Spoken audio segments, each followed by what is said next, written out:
Ел жаңалықтарына оралайық. Премьер-министрдің бірінші орынбасары Бақытжан Сағынтаев Ақтөбе облысына жұмыс сапары кезінде аймақтың агроөнеркәсіп саласының дамуымен, сондай-ақ мемлекеттік бағдарламалардың орындалу барысымен танысты.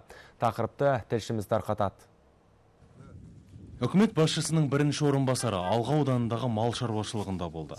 Ақтөбеліктердің мақтанышына айналған ферма ангус пен герефорд тұқымды ірі қара өсіріп отыр. Былтыр асыл тұқым Америкадан Ақштан әкелді. 1742 бас. Солар енді биыл туып, көктемде қыста бастап туа бастады. Енді Хромтауский районға Қопа деген жерге барып акклиматизация өтіп жатыр. Аудан орталығындағы автомектеп орналасқан ғимарат бизнестің жол картасы 2020 бағдарламасы аясында жөндеуден өтті. Жабдықтар мен көліктер сатып алынды. Бұл үшін 6 миллион теңге қаражат жұмсалған. Ал алға өркендеп келе жатқан шағын қала. Мұндағы орталық көшелер қалыпқа келтіріліп, спорттық алаңдар салынды.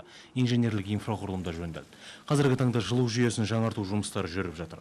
Бұған жарты миллиард теңге қаржы бөлінбек. Ал орталық қазандықты модернизациялау үшін де осынша ақша қажет. При выделении этих средств бұл қаражат бөлінген жағдайда біз орталық сорғыларды ауыстыратын боламыз. Себебі олар энергия үнемдеу тұрғысынан келгенде тиімсіз.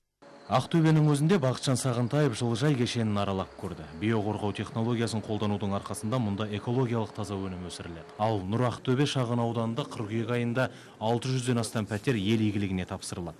Құрылыс қолжетімді баспана бағдарламасы аясында жүзеге асты. Жылдың басында елбасымыз қатты сынға алған осы қаржылардың қалай игеріліп жатқанын. Былтырғы жылдың қорытындысы бойынша әр өңірлерде әртүрлі жағдай болған, бірақ елбасының тапсырмасы бойынша егерде бір өңірдегі қаржы игерілмей жататын болса, онда оны біз басқа өңірге өткізу керек болды. Бірақ сол қатты айтылған сыннан кейін қазір көріп отырмыз, басқа өңірлерді аралаған кезде жұмыстардың жоғары деңгейге көтерілгенін. Үкімет басшысының бірінші орынбасарының пікірінше кенттендіру және шоғырландыру мәселелерін мемлекет жүйелі әрі кешенді түрде реттеп отыруы керек. Бұл жаңа жұмыс орындарын құру, бірыңғай көлік инфрақұрылымын қалыптастыруға қатысты.